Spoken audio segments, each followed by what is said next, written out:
ರಾಜ್ಯದಲ್ಲಿ ಉಂಟಾಗಿರುವ gas cylinder ಕೊರತೆ ವಿಚಾರ ಇಂದು ವಿಧಾನಸಭೆಯ ಶೂನ್ಯ ವೇಳೆಯಲ್ಲಿ ಭಾರೀ ಹಂಗಾಮಕ್ಕೆ ಕಾರಣವಾಗಿದೆ. ಸಿಲಿಂಡರ್ ಬೆಲೆ ಏರಿಕೆ ಮತ್ತು ಪೂರೈಕೆ ವ್ಯತ್ಯಯದ ವಿಚಾರವಾಗಿ ಆಡಳಿತಾರೂಢ ಕಾಂಗ್ರೆಸ್ ಮತ್ತು ಪ್ರತಿಪಕ್ಷ ಬಿಜೆಪಿ ನಡುವೆ ತೀವ್ರ ಸ್ತರದ ವಾಕ್ಸಮರ ನಡೆದಿದೆ. ಕುಣಿಗಲ್ ಶಾಸಕ ಡಾಕ್ಟರ್ ರಂಗನಾಥ್ ಅವರು ಸಿಲಿಂಡರ್ ಕೊರತೆ ವಿಚಾರ ಪ್ರಸ್ತಾಪಿಸಿದಾಗ ಉತ್ತರಿಸಿದ ಆಹಾರ ಸಚಿವ ಕೆಎಚ್ ಮುನಿಯಪ್ಪ, ಈಗಷ್ಟೇ ಅಧಿಕಾರಿಗಳು ಮತ್ತು ತೈಲ ಕಂಪನಿಗಳ ಜೊತೆ ಸಭೆ ನಡೆಸಿ ಬಂದಿದ್ದೇನೆ. ರಾಜ್ಯದಲ್ಲಿ ಮನೆಬಳಕೆಯ ಸಿಲಿಂಡರ್ ಪೂರೈಕೆಯಲ್ಲಿ ಯಾವುದೇ ಸಮಸ್ಯೆ ಇಲ್ಲ. ಗ್ರಾಹಕರು ಪ್ರತಿ 28 ದಿನಕ್ಕೊಮ್ಮೆ ಸಿಲಿಂಡರ್ ಬುಕ್ ಅನ್ನ ಮಾಡಬಹುದು. ಆದ್ರೆ ಕಮರ್ಷಿಯಲ್ ಸಿಲಿಂಡರ್ ಪೂರೈಕೆಯಲ್ಲಿ ವ್ಯತ್ಯಯ ಉಂಟಾಗಿರಬಹುದು, ಅದು ನಿಜ ಅಂತ ಸ್ಪಷ್ಟಪಡಿಸಿದ್ದಾರೆ.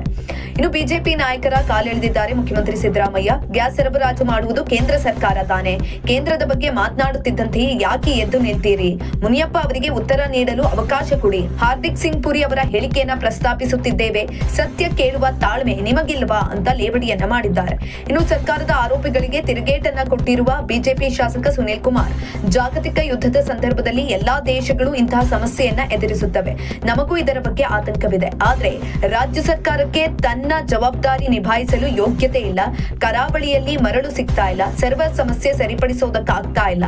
ಇನ್ನು ಸರ್ಕಾರಿ ನೌಕರರಿಗೆ ಸಂಬಳ ಕೊಡಲು ಈ ಸರ್ಕಾರಕ್ಕೆ ಯೋಗ್ಯತೆ ಇಲ್ಲ ಅಂತ ಕಿಡಿಕಾರಿದ್ದಾರೆ. ಇನ್ನು ಸುನೀಲ್ ಕುಮಾರ್ ಅವರ ಯೋಗ್ಯತೆ ಎಂಬ ಪದದ ಬಳಕೆಗೆ ಸಿಎಂ ಸಿದ್ದರಾಮಯ್ಯ ಮತ್ತು ಪ್ರಿಯಾಂಕ್ ಖರ್ಗೆ ತೀವ್ರವಾದಂತಹ ಆಕ್ಷೇಪವನ್ನು ವ್ಯಕ್ತಪಡಿಸಿದ್ದರಿಂದ ಸದನದಲ್ಲಿ ಮತ್ತಷ್ಟು ಗದ್ದಲ ಮುಂದುವರೆದಿದೆ.